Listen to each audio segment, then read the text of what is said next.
Wow, look at that. We're super live. Hi, how's it going? It's going good. So we are, welcome Glenn. This is the ASP.NET Community Stand-Up. We are live using a new platform. We are on StreamYard this week. So We are indeed. Yes. Yeah, I just started to type in the chat that I didn't realize James Montemagno's car is named Ty. Oh. And so in this update, little known fact, in this update, we are actually adding sound effects to James's car so that every time you turn on the car, it says, just do it really loudly. So everybody around you can hear it. Absolutely wonderful. My car is named Trash because it is a 2002 Saturn. And It still kind of drives, and I work from home. We all work from home now, but I mean, and my kids are like, will your car please die so we can get a new car? And I'm like, no. It still keeps going. That's right. And all of you out there, you've got to name your car.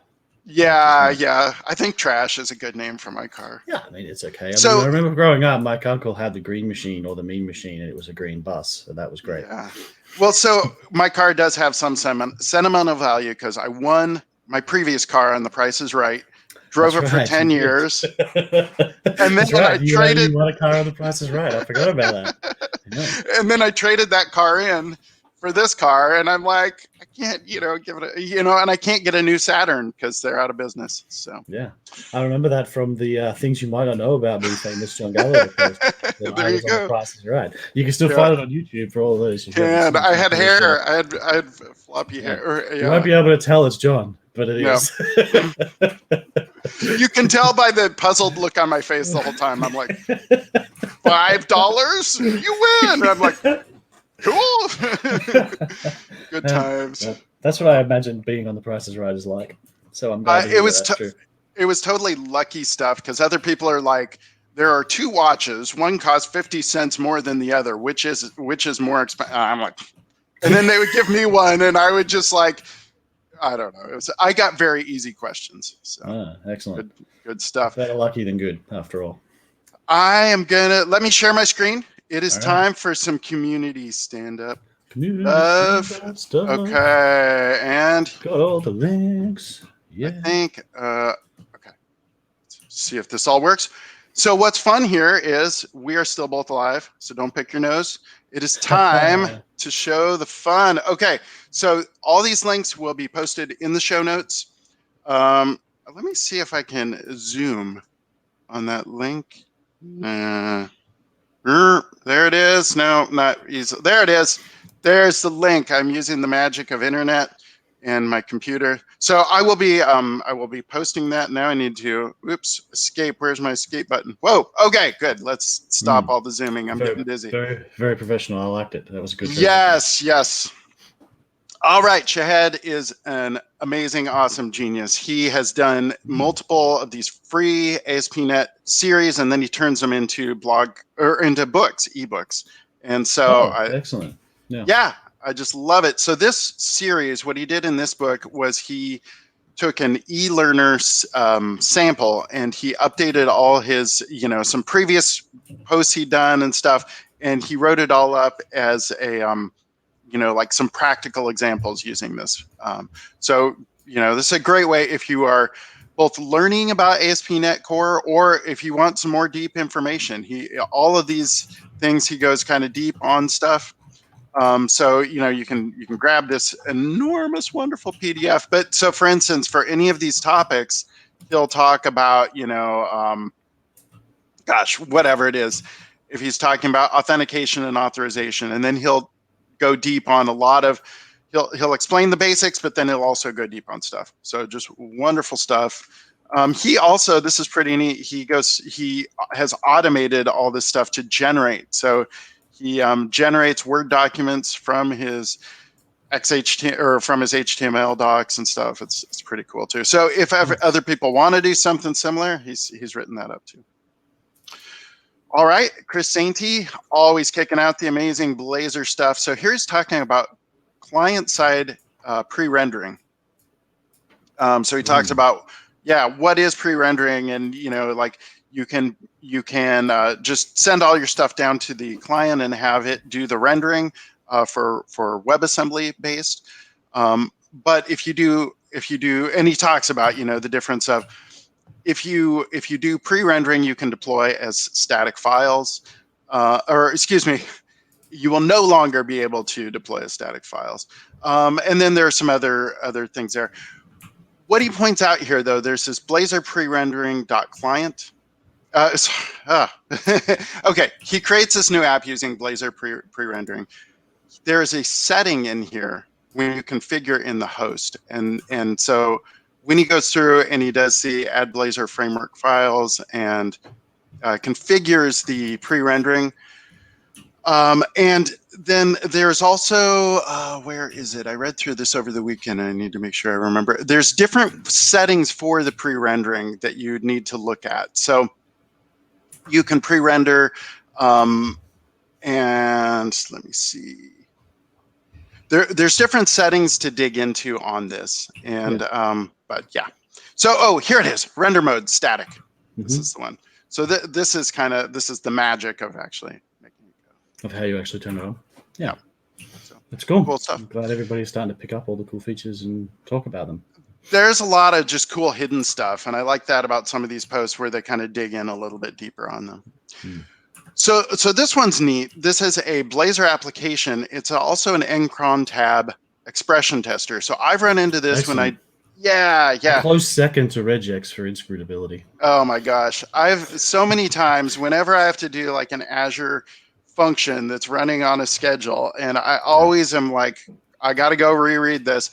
He does link through to this, the Encron tab stuff. So in the Git repo, it talks through, here's what the syntax is, and this is about as clear as you can explain it. But so for instance, this is an example that's running every Monday, and let's change it to run every Tuesday, right? And then if we want it, instead of every second Tuesday, we'll run it every third Tuesday, and then we can do print more and stuff. So this is great for being able to kind of look at in depth and test these out. So. By the way, Glenn, when you're typing, it's pretty loud. You may want to mute your business, or I'll just boot you from the stream. I don't know. Okay, I'm going to keep typing, everybody, and then everybody, that John's going to have to do this thing about Tyler his own. It's going to be great. Right. Okay.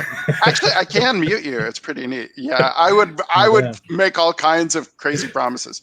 Ty will integrate with your, I don't know, something or other. Okay. Here's a cool post from Prateep on the AWS blog. And this is about running Blazor on AWS serverless. So it's just neat. It's client agnostic. It'll run on any server, and it'll run on static. Like people have been doing this on GitHub pages or whatever. You do have to publish first and some things like that, but it does run on multiple platforms. So here, Pratik walking through setting this up, and all the things, creating the application. And then it's neat that you can configure it to integrate with different backends. So for instance, here deploying out, but then once it's deployed out, you can integrate then more deeply in with AWS. So this is cool. And here in this example, integrating with the serverless video downloader. So it's neat stuff there. Yep. Yeah. Okay. This is a beefy post. This is one that you just remember is out there, unless you're Glenn, who actually understands all this stuff in depth. Yeah, I looked through that. I haven't read this in depth, but I did skim through it again. Oh, and I realized just now that he does call out Steve Gordon's series of posts, which is great. There's a lot of detail in here on what HTTP Client Factory does in depth about how it actually works, right? So this is more about I'd really like to understand what this thing is doing under the covers, more so than just I want to understand what it's for and how I would use it. And I think at the beginning there, you'll notice he called out, if you don't know anything about HTTP Client Factory already, go check out Steve Gordon's blogs, a series about it, which are very good as well if you want to learn about it. Steve actually, when Ryan Nowak and I were first working on HTTP Client Factory, Steve got in touch and we used to actually exchange, we used to talk to each other in order for him to be able to generate content for the thing as we were building it. And Oh, wow. he wrote most of the official docs as we were writing the code. Yeah. We had a bunch of markdown files in the repo with stuff in them, and he would look at them and look at what we were doing, and he generated a bunch of content for us, and it was amazing. It worked out really well for us, and him, I think, because I believe he's done some Pluralsight courses and stuff like that now as well, and he's becoming a big content generator, which is good. Yeah. And so what this is kind of that next step, right? I've learned about HTTP Client Factory. I've kind of learned what it can do for me. Let me really get into depth about what it does. So if you scroll down here a bit further, down to kind of the next diagram-ish, down to the kind of next diagram or so, we start seeing like the more about the handler pipeline, how we clean up the handlers, when we do it, like all the details of that. So if you really want to understand how all that works, go check this out and have a look and browse through the codes and see how it goes. Yep. These things are great, to like over lunch or, grab a coffee and just sit back. And it's really nice to understand at a more deep level how things are actually wired up and what's actually, going on. It's good to be able to use an HTTP client factory, but then to actually like understand what's going on so you know how to extend it, or if something's not working the way expected. There's some cool tricks in there too, like how we're using a timer to like keep track of a thing and then clean it up, right? So you get the same instance, because the way HTTP Client Factory works is when you get a new HTTP client, you reuse existing handlers. The point here being that when you just new up a HTTP client, you also new up an underlying type that eventually turns into actually binding to a port on your machine. Okay. Right? So every new instance of HTTP client also means one less port on your machine that's available to be used. Right. So you don't want to keep those. So that's right. So you don't want to new them. So you don't want to ideally new them up all the time, but not new. But if you new one up every time, the problem here is it takes a little while for that underlying port to be released after a HTTP client goes away as well. Mm-hmm. So if you new one up in a tight loop, you will run out of available ports on your machine. You get exhaustion. So now, how many? You do get a lot of ports on a machine, though, right? I mean, you have. Yeah. Some people have had it, but not like everybody by any means. Yeah. But like any resource. Any resource, it takes memory. It takes. I mean, it just takes overhead. Yeah, then the natural tendency then is to grab one and just keep it around forever, because that binds one port, but you just keep one port, and you can reuse HTTP clients, as you know. Yep. Right. Now the problem with that is that in that case, if the underlying types never get recycled, you end up in situations where things like DNS never refresh for that HTTP client instance and things like that. A bunch of DNS caches. Oh, right. Yeah, I remember. And there have been a lot of blog posts and stuff going on about this, right? Yeah. And that especially happens when you're like doing cloud hosting and where you do need to actually change your DNS. So what HTTP Client Factory does is it kind of walks this middle path. Now, for that first problem, of holding on to one forever and never recycling it, there is now a property in HTTP Client itself to fix that. So if you're just trying to avoid these two problems, then you don't necessarily have to go into HTTP Client Factory now. You can just use HTTP Client and set this property. But even that, does that run on a timer as well, or how does it know? Because I mean, DNS and all the internet is based on caching and timers and stuff. Yeah, right? Absolutely. So what the HTTP Client Factory does is whenever you go create new HTTP client, you get a brand new HTTP client instance, but the underlying handler stack that actually processes the requests is reused for a while. And then after a certain amount of time, we'll start giving out a new one. And then when nobody's using the old one anymore, we'll clean it up. Basically, it's the idea, is the concept behind HTTP Client Factory. Now, the feature that it gives you that's actually really nice, which would mean that you would definitely use HTTP Client Factory over, say, HTTP Client with setting the new property, is typed clients.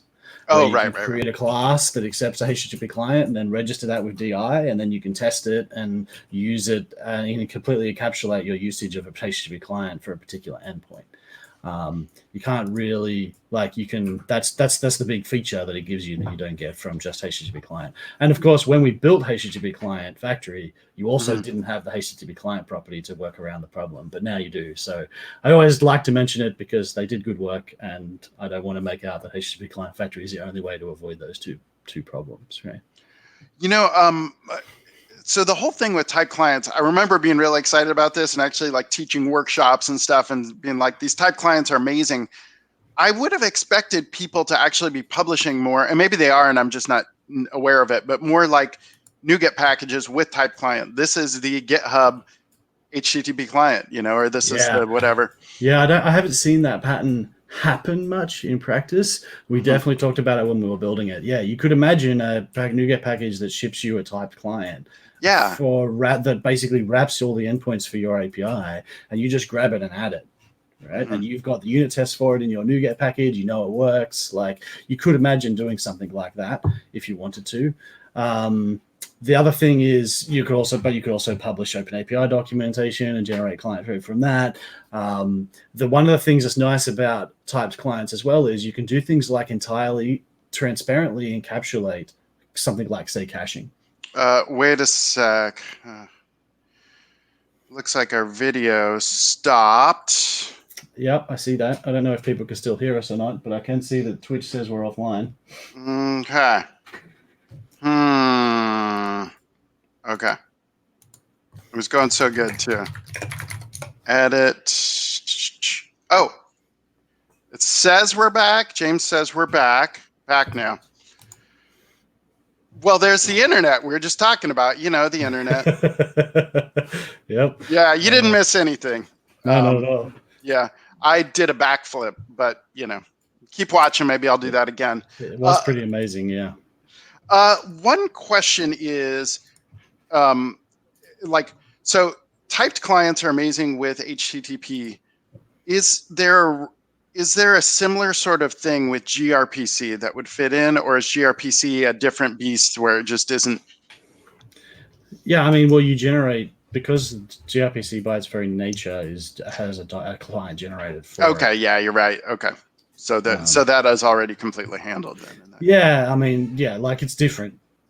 Right? Okay. As I was saying when this cut out, so I don't know if this come across. One of the things that's interesting about HTTP client factory is you can do things like transparently implement caching. Right. Okay. Where you can either cache in the type client or retries or a bunch of things like that you can implement in the pipeline handle, like the poly integration, for example, that works with HTTP client factory, where you can start without poly. Then everybody's using HTTP client factory, and then you add poly in one place in the beginning of your project, and now everybody has a retry policy. Right.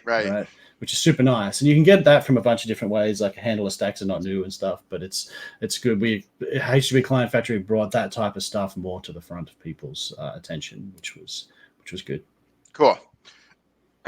All right. I'm not really sure. This restarted the stream, I believe. It's not for people watching on YouTube. I'm not sure what's going on. After I finish the community links, I'll hop over there. So I actually just have a couple more community links to share. So we've got, this is just neat. This is James doing the magic things with gRPC, and he added it to this benchmark. So this is a public benchmark, and it's cool to see the, so if I click on that, we zoom in. What's really interesting to me about this picture, about what the story that this chart tells, because it tells a couple of interesting stories. But the one that's super interesting is how close all of this top end are, right? How close they all are, how it's all flat with a bunch of these. Similar to Tech Empower, right? You get the saturation at the top end. Yeah. And so there's a few there, because I don't know what the causes for this are, and I know investigations will be happening, but we saw a bottleneck like that appear in Postgres and .NET, for example.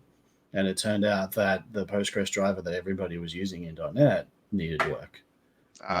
Because you had Dapper the ORM performing at the same level as a full entity framework or entity framework core and things like that. So I don't know why it's flat, but I don't know if it's completely saturating the the network or if it's because I haven't spent much time looking into it. But the fact that it's flat is always interesting because it indicates potentially either everybody's hit the max or of that hardware setup, or like there's something that everybody is using that is it's similar, and causing a yeah, bottleneck, right? yep, cool. But yeah, super nice to see gRPC on .NET be so fast and be so nice. And you can see, if you go back to that picture, the other thing somebody else asked was, what about when I'm on .NET Framework, which I believe is the C# underscore gRPC line in that chart. Yeah, is the one that you could use on full framework, which yep, is still not bad. not bad, but yeah, and I think that's because I'll see James might, if James was going to be here, and since he's not here, I'll just talk about it because he's not here to defend himself. I think that's because that one wraps the native core, the native kind of C library that uses for gRPC, which means not only is it doing all of gRPC's work, but it's also like p-invoking effectively. Like it's got this invocation layer as it translates between the C core and .NET, whereas the other one is written in all .NET, right? Written. Got it. Yeah. Yep. And here's the repo, and this includes the I don't know, the spreadsheet basically of data. Yeah, there's a output one of these things, stats. I don't know. It's linked in here. Yeah, I'm super glad this came out. I wanted something like this to exist. Like, what is the tech power for this that gives us something to chase? Exactly. Yep. Like, and Tech Empower has been so great for ASP.NET. I mean, it's really kind of driven what ASP.NET is, and so you need a reasonable target, right? Yeah. Like you can chase whatever you want. It's just a matter of putting a target in somebody's eyes to say, like, chase this number, make it better, right? Well, and that is a thing Microsoft is good at and focused on, is give us a metric that we can track over time, and that's just so baked into how Microsoft does stuff. Yeah. So it's cool to have, like, hey, we're focused on this, and like this, the screens up in the work areas and stuff. Yeah, that's right. Yeah. Instead of saying we improve things by 14 performances, now we can actually track what something means. Yep. Cool. All right. Well, my last link here is just the release notes on TIE 0.4, which I believe is the latest and greatest Azure function support. Very cool. Yeah, so dev time Azure function support. So deployment doesn't work yet. The intent is that we would deploy to Kubernetes rather than. So the way this works is you have a functions project in your kind of solution, and you run it, and we will run the local functions tooling to boot up your functions and have them run, and we do the same config thing that we do. Right now, when you deploy, I don't think they go anywhere. In the next version, we will deploy them to the cluster using is it KEDA, KEDA, I think it is, the functions thing that supports running functions on Kubernetes. This all brings me back to when Project K and everything started with K and stuff, and now we've got the Kubernetes living the same life. So wonderful. Yeah, that's right. All right. Well, that's it for me in the community links. Let me pop over to this here view. So, well, first of all, thanks for being on the show right after. I know you and the whole team was really busy last week with the .NET Conf microservices. Many minor features were discovered and created ideas for over the course of us getting ready for that. That's cool. The case. Yep. So a lot of stuff and I'll share that in the thing too. That's focus.netconf.net, and the slides and videos and stuff are still getting posted from it. Yeah, I believe it may well have been at least the biggest focus event, the .NET Conf focus event we've had. I think I haven't checked it. I haven't actually read the email in detail or checked with Beth, but I think it was bigger than the Blazor one, which is all we really want. You won there. Well done. So I don't know how we compare to like full .NET Conf. I don't expect we'll beat the actual .NET Conf when it comes around. But focus, taking the top spot of focus events will do me for now. Okay, cool. So so I don't know if there's any just other than Project TIE, which we're going to dig into. Was there anything big that jumped out to you or that you wanted to? During .NET Conf, you mean? Yeah. Yeah, if any of you haven't checked it out, you should definitely watch at least the first 3 sessions, which is the keynote with Scott Hunter and David Fowler. The second talk, it was Brendan Burns on on his thoughts around doing microservices or not doing microservices, where he does talk about, maybe you don't need to. And the third session from Kelsey Hightower, to see somebody who's not got any idea about what .NET is, but does know Yeah, lots that was about Kubernetes interesting. and microservices. So if you watch those 3 talks, they'll be really good. I know it's great because Kelsey just comes from Go, and so he's used to like using Vim with no like syntax coloring, and like it made no sense to me, but it's great that he's able to successfully do that and give some of his opinions and talk a little bit about what it was like. He just touches briefly on what it was like diving into .NET, because one of the things we have in .NET is it's one of our greatest strengths, but it can also be very intimidating. Is that any app, any platform, any type of thing, right? There's just so much stuff. Yeah, Like so you jump in and you're like, man, like, okay, right? And so some people see that and they go, wow, this is amazing. I can see I can make do AI and ML, and I can do a web app, and I could do a like mobile app. I could do everything, right? And you can transfer your skills across all those app types, and that's great, and it's super powerful once you're there.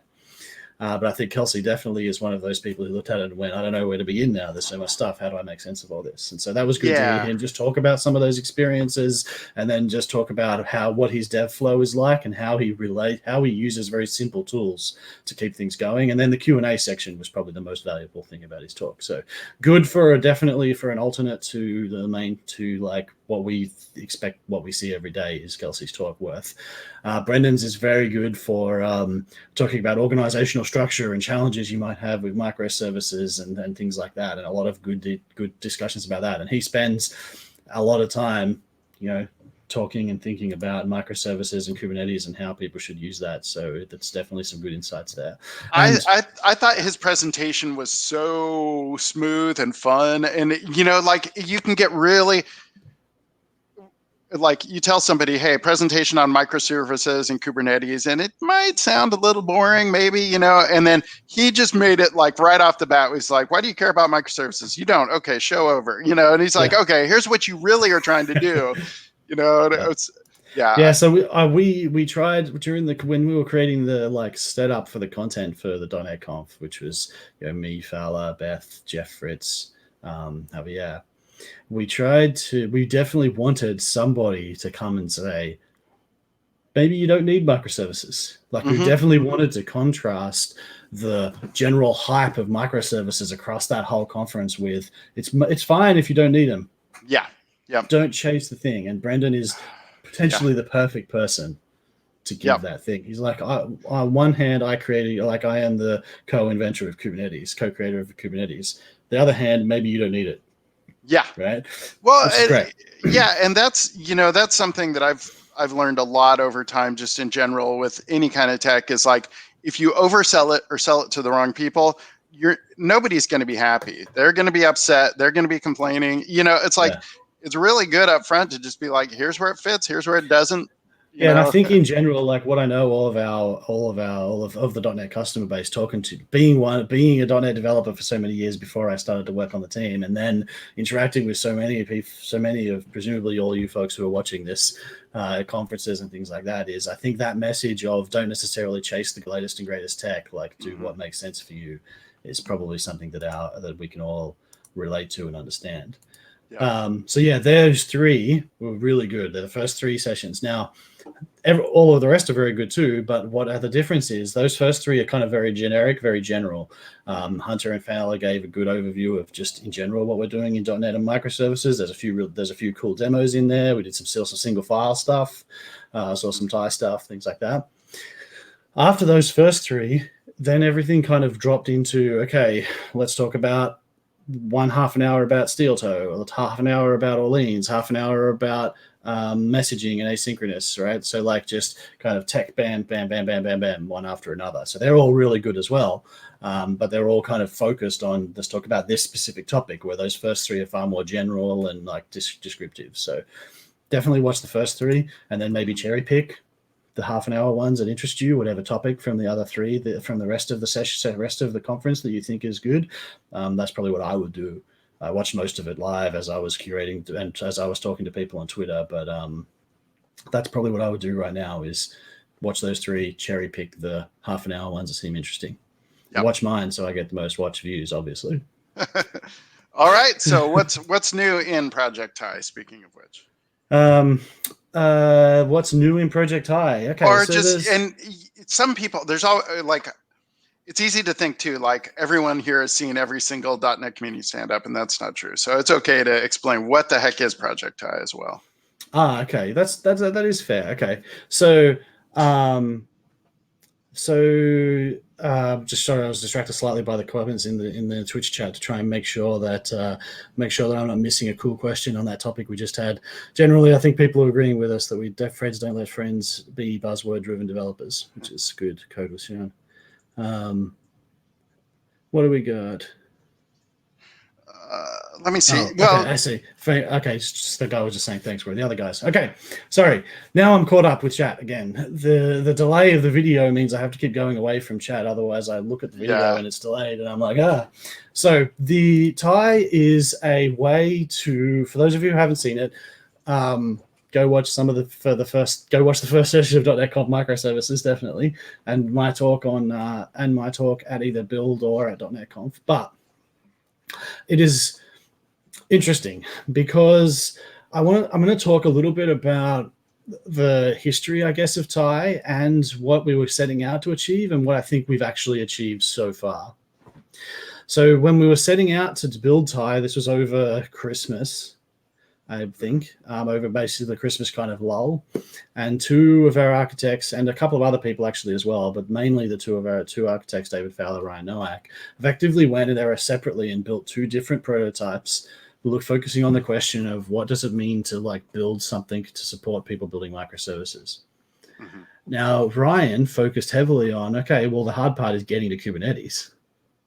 Mm-hmm. And we did that series on the ASP.NET Stand-Up where he showed stuff, and honestly, Kubernetes. It's like it did show like it was very helpful in explaining the terms, but it also was like, wow, there's a lot here.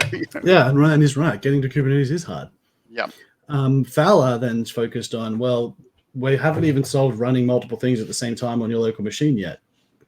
Yeah. Right. Yep. And a thing that I like, about all of them is working in public. David really does this where he'll just, tweet stuff and he'll be like, okay, I'm doing this thing. And then partway through, I'll be like, man, this is hard. Why is it so hard to set this up? And, do you really like doing this way? And, it's just kind of, it's cool. And then you'll have that discussion with people. But it's cool that it is driven by actually building applications.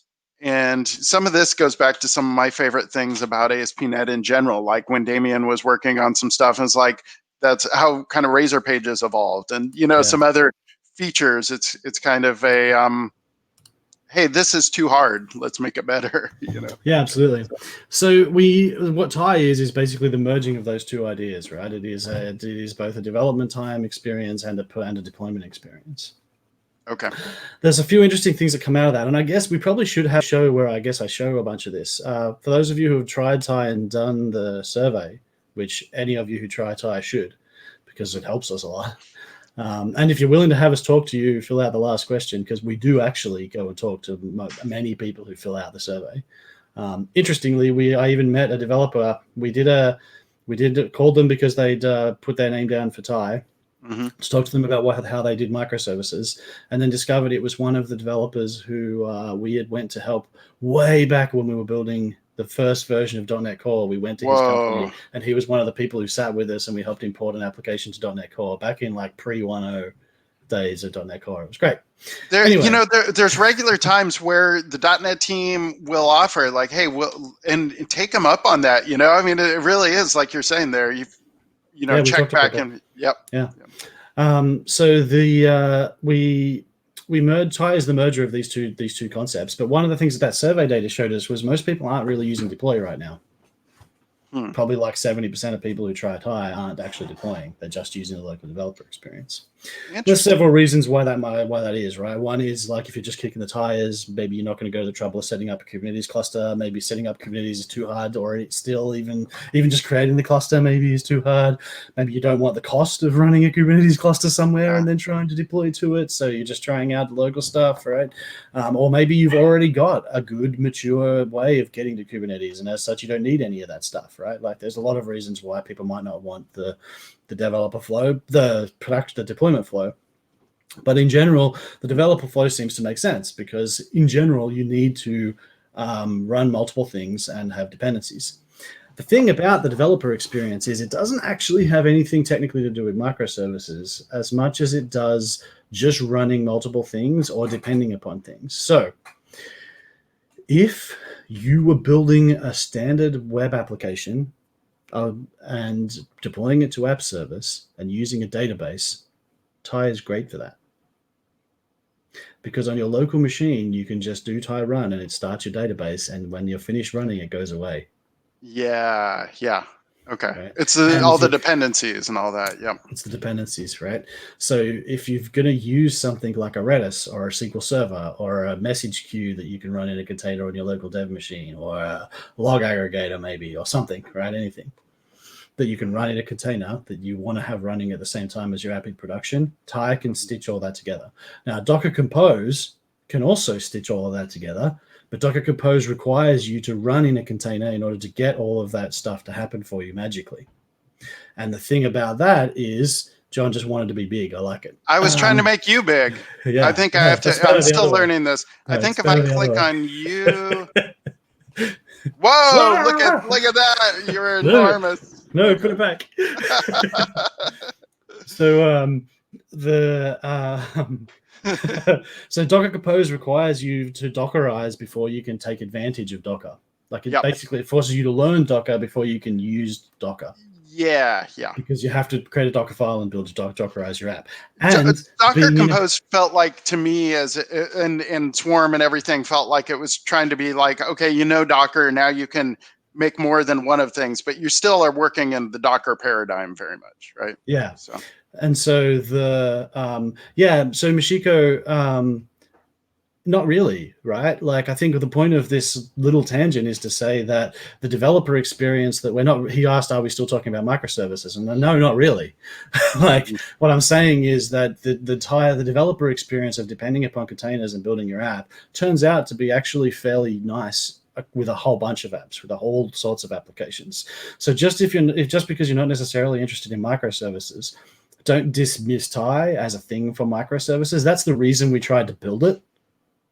But I believe that the developer experience part of it, at least, if not the deployment part of it, the deployment part of it is obviously very focused on microservices or at least running on Kubernetes. But the development part of it is not. The development part of it is just run multiple applications at the same time or run a single application with the container dependencies. Yeah.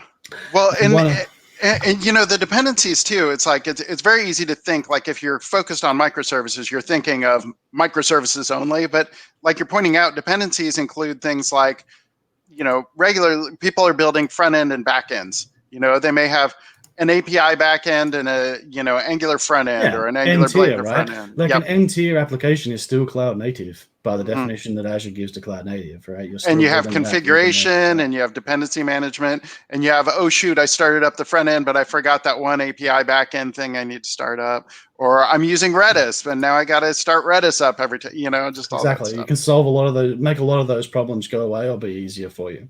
Yeah. So, but then there's Docker Compose gives you that as well, but you have to opt into the Docker ecosystem to do it. And so one of the demos that I'm going to do, okay, yes, I will share my screen.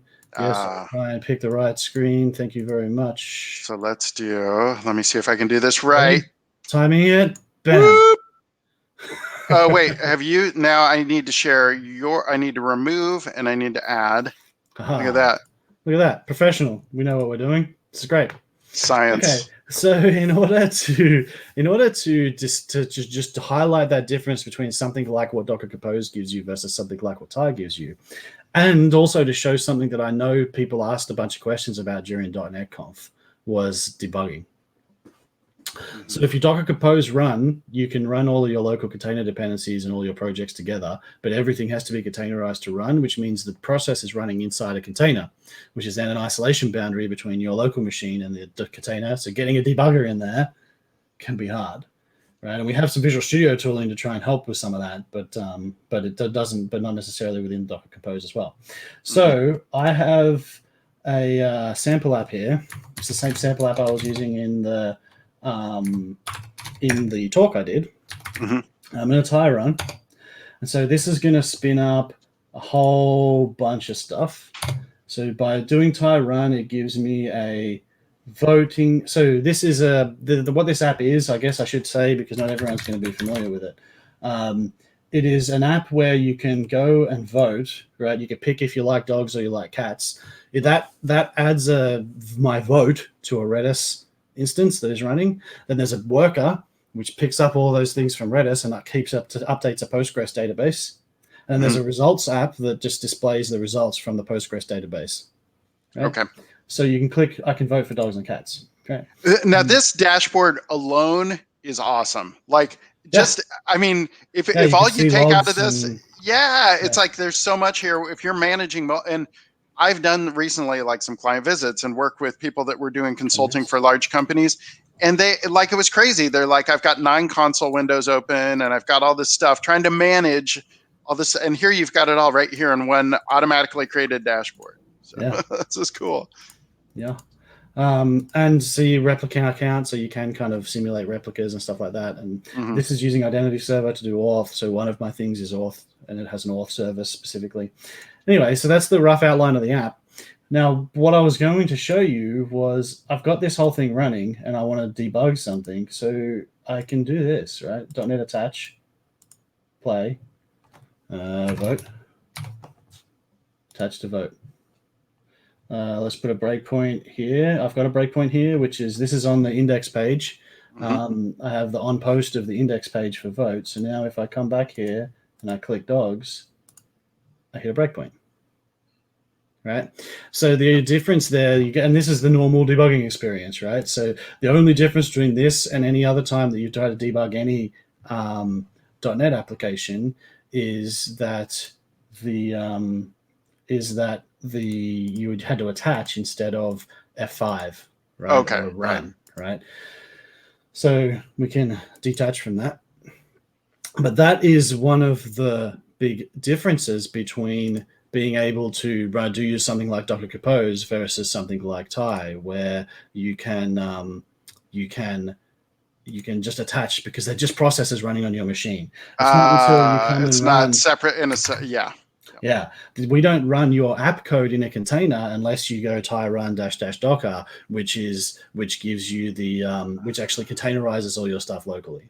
Okay, so you're getting the benefits of knowing you can Dockerize it later, and it's being developed in a way that can be managed and configured and all that with Docker, but you don't have to go through the overhead of running with Docker all the time. Exactly, which means it's not as slow to start up because you're not doing a Docker build in order to do your dev loop, and also you can just attach like a normal thing. Yeah. The big benefits you get out of that. Now, yes, Siska, yes, it's not actually get service URL. So the question was, can I also use get service URL to get the address of the Redis? So there's actually a special get connection string method. So this configuration.get connection string, specifically designed around giving you different types of connection strings that aren't necessarily like normal URIs. And that's provided by Tie? Yeah, that's provided by Tie. These are extension methods that come from a Tie package on configuration. And all they really do is look up keys by a particular format and do a little bit of basic string manipulation. It's all environment variables under the hood, basically, right? Yeah, it's just environment variables. So as Tie is launching all of your processes, it sets a bunch of environment variables with various config data. And then these methods just stitch that together to grab it out and give it to you in the format that you want. In the Tie YAML for Redis, I actually say, like, this is how the connection string should look, and I can inject the host name and the port that I'm going to use, right? And then this turns into the connection string value that you get out with the get connection string method. So a few other questions here. One was asking, is Tie still an experiment? Yes, Thai is still an experiment until November, and so we'll work out what to do with it after that.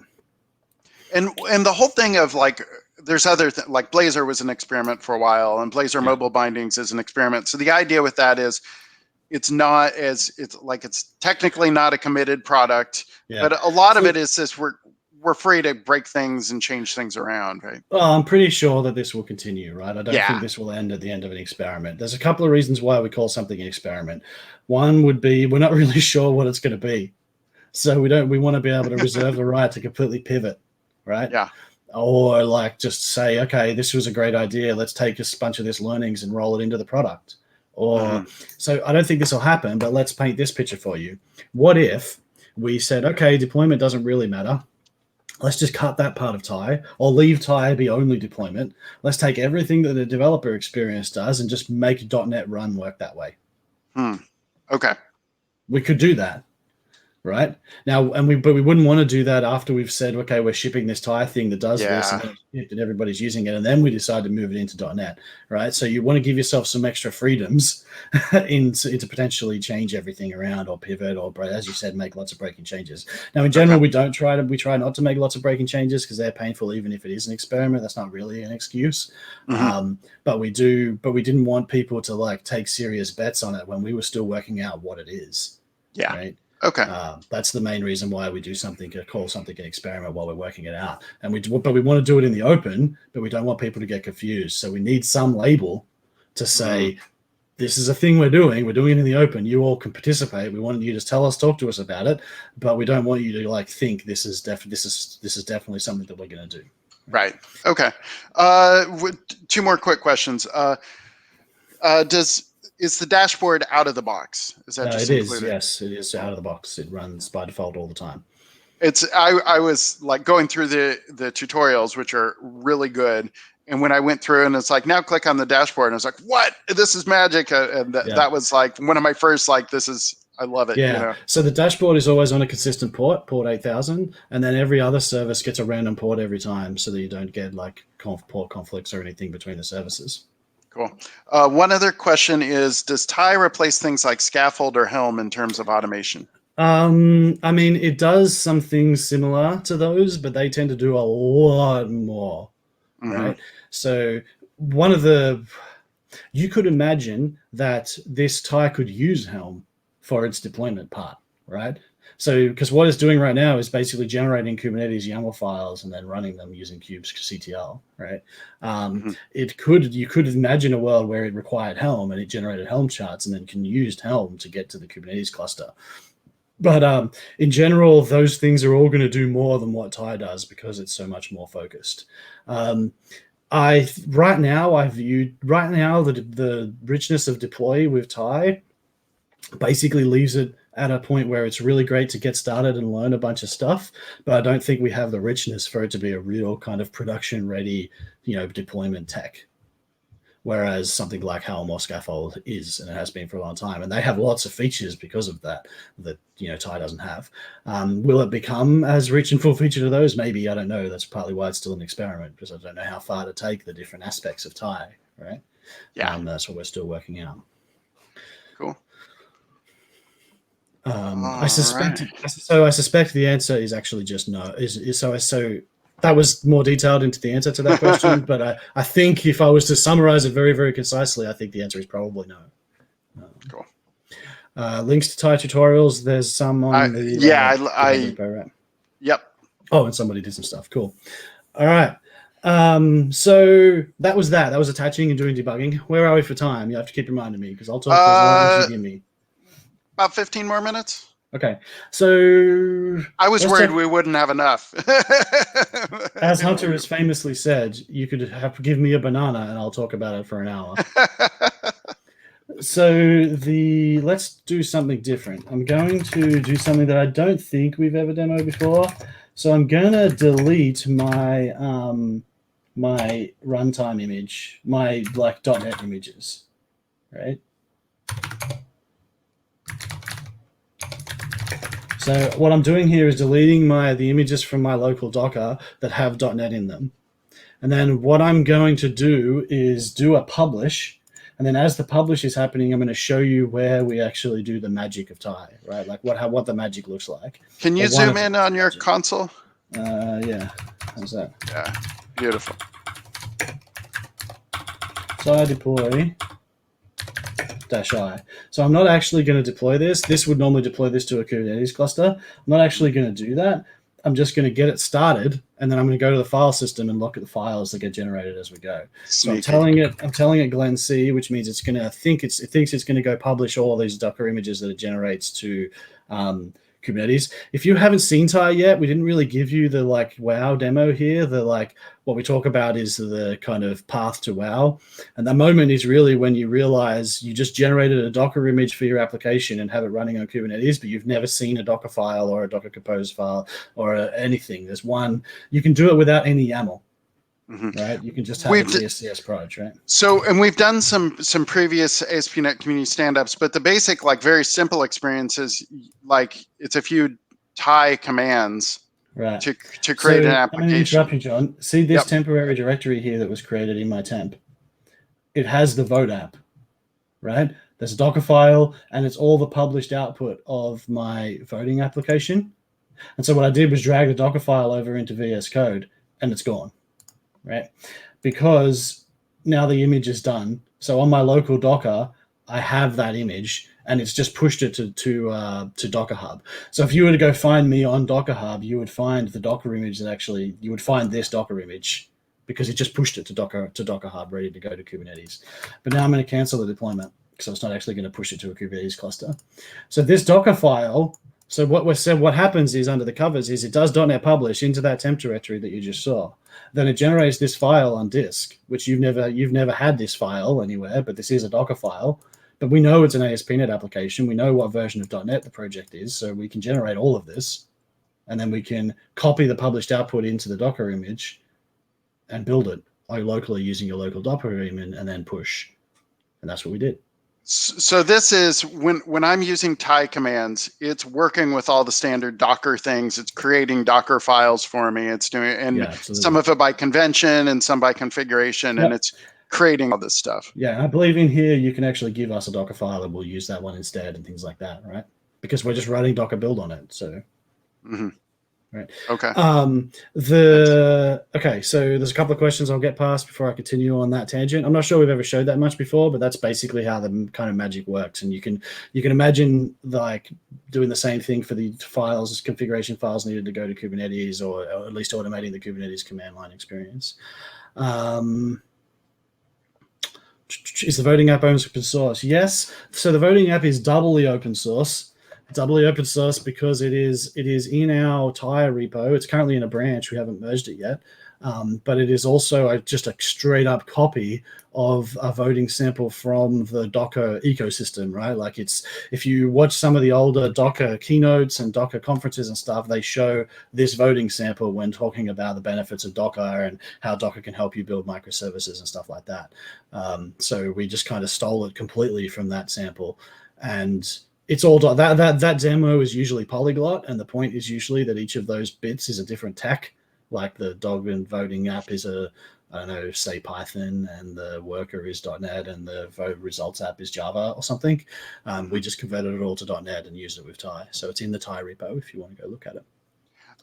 If you don't mind, just super quick, we had a question on, like, some people are new to this, and I just wanted to share, I'm sharing here, this is from the docs, which I linked to the docs, and I'll include that. But this is as simple as it gets. Like, this is the simple Hello World demo, is basically create a new .NET app and do tie run front end, and that's all you need, and you've already got this dashboard. Yeah. And then adding to the solution, adding in a back end with a microservices and tie run, and it just discovers, because it's in the solution and you do tie run, you get a dashboard that has both the front end and back end. Like that's the kind of magic of what Glenn's going deep into right now, is the, like, it's a just kind of discovery, knowing how Docker and Kubernetes and stuff work, and also knowing how .NET solution files and project files work. So, Mashiko, there's no reason why I didn't use the built-in terminal other than I didn't. I mean, this keyboard doesn't have a tilde key, which doesn't make it super easy to get to. But other than that, that's not really a reason, though. I forgot it. I think I've asked you before. Which keyboard do you have? It's always fun I to talk have to. a Ducky. I have a Ducky. I forget its exact name, but it's 10 keyless and F keyless. Yep. So I'm trying to struggle it, and it has SA profile keys, so they're big and chunky. So it works pretty good, and I just tend to remap things so that the F keys aren't really a problem. I forget if I've shown my wacky keyboard before. Let me see if I can do this without breaking everything.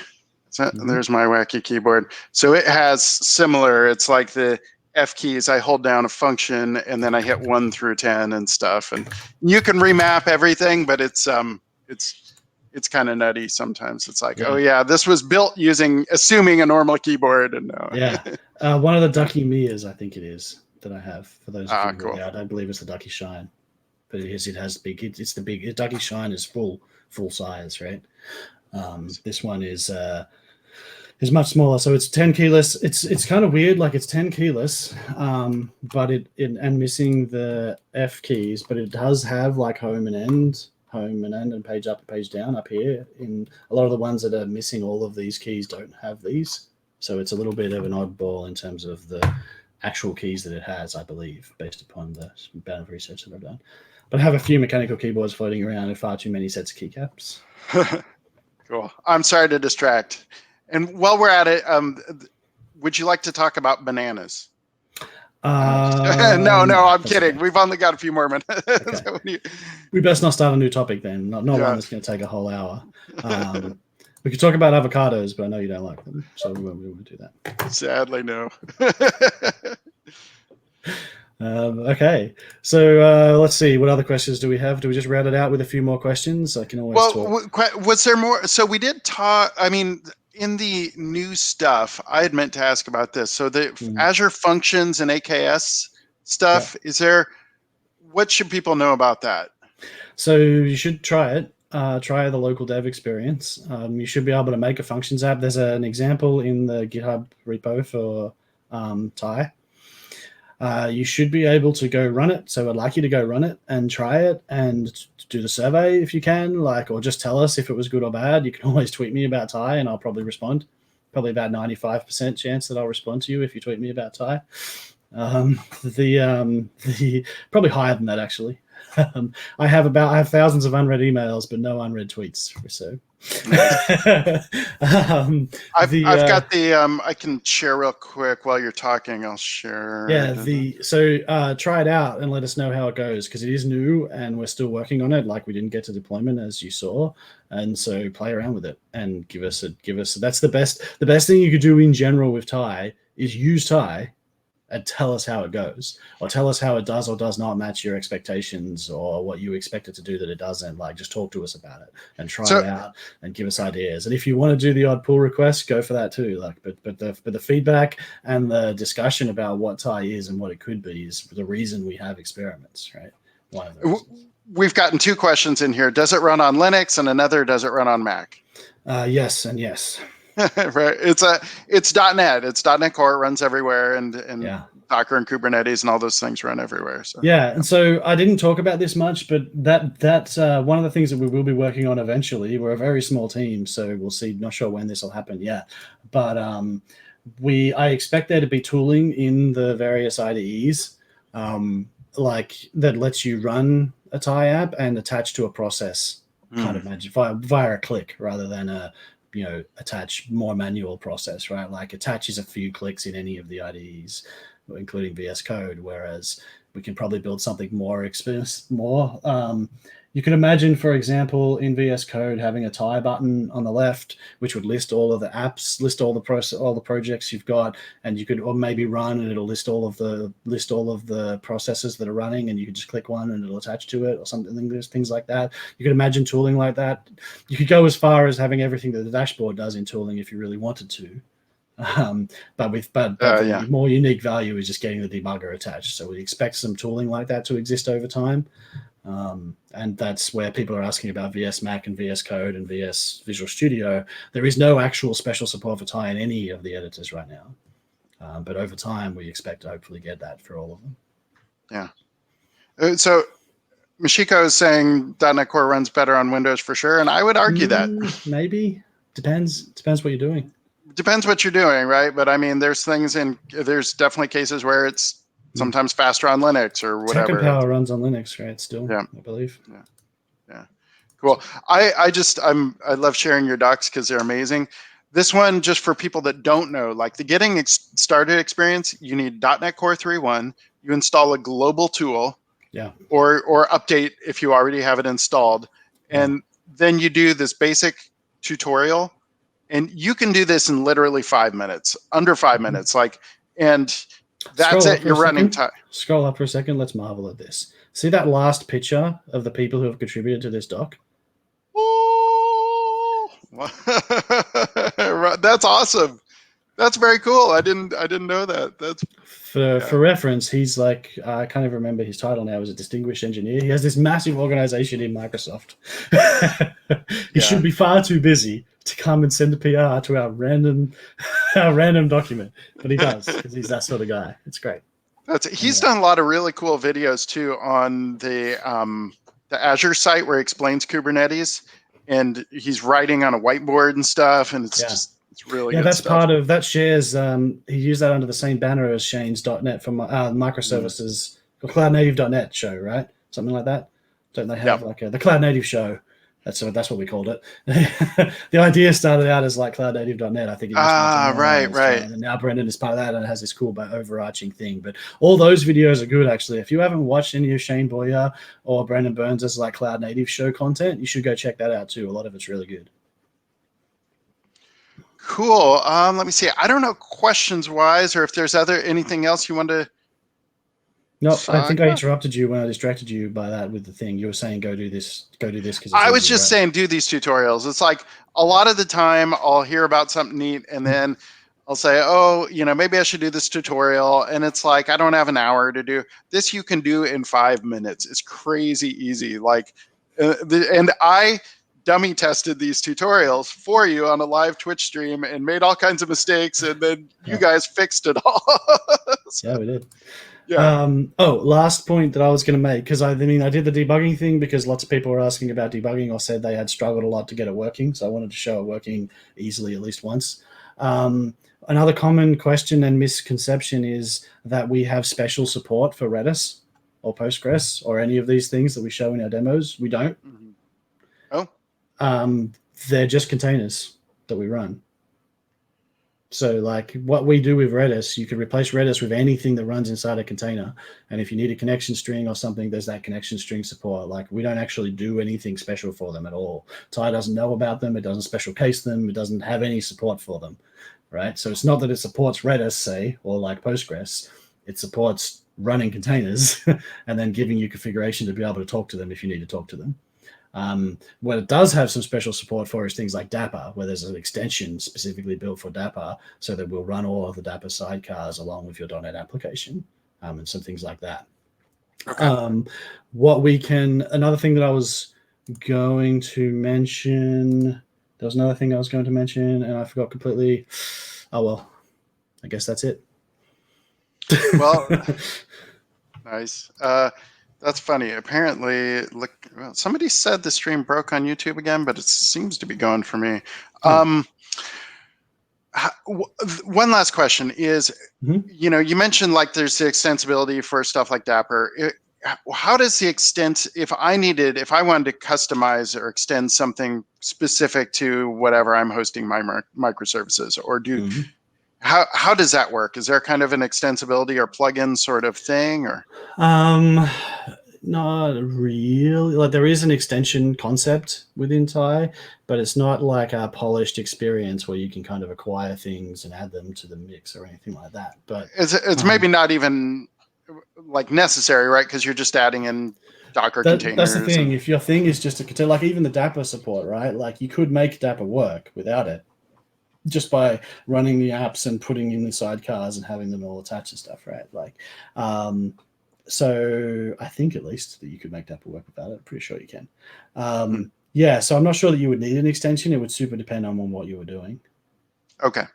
Oh, that's another thing. Yes, Brave Cobra. Thank you so much, because you reminded me about the thing that I was going to talk about.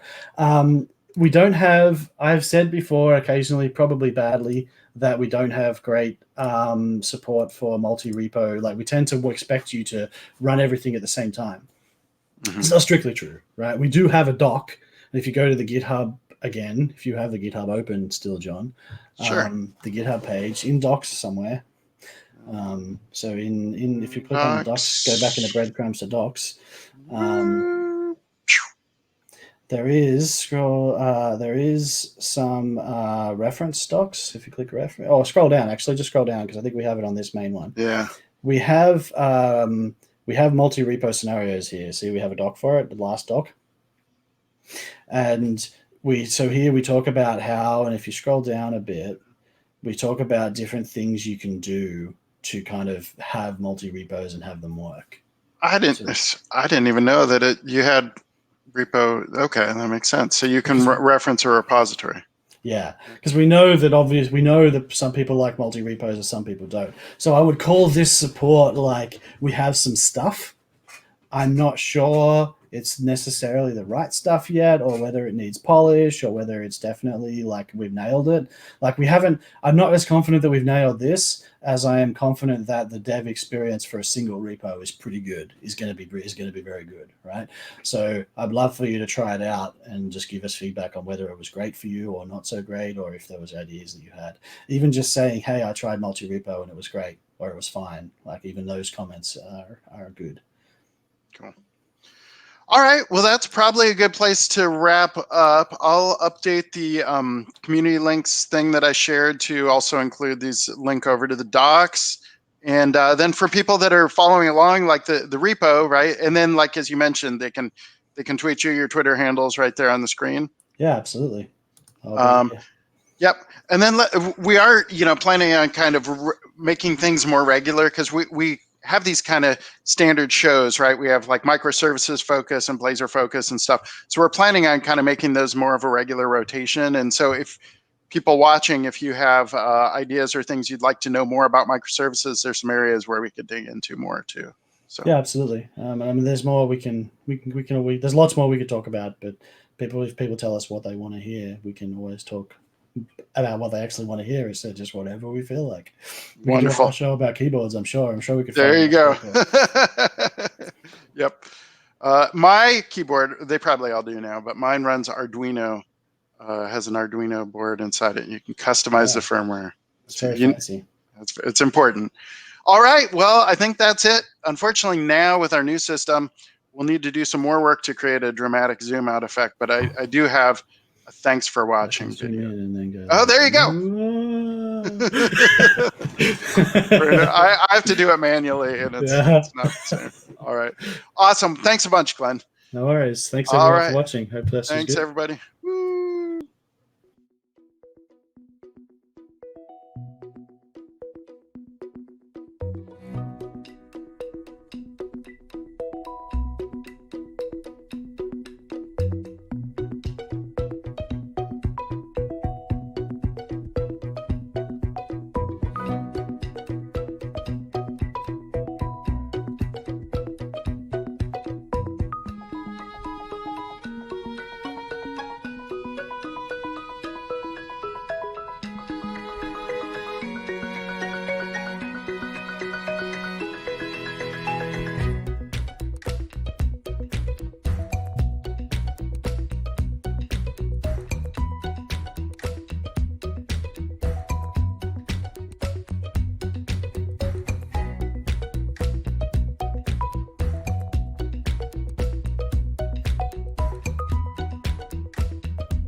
Oops. Hey. I guess I need to end stream.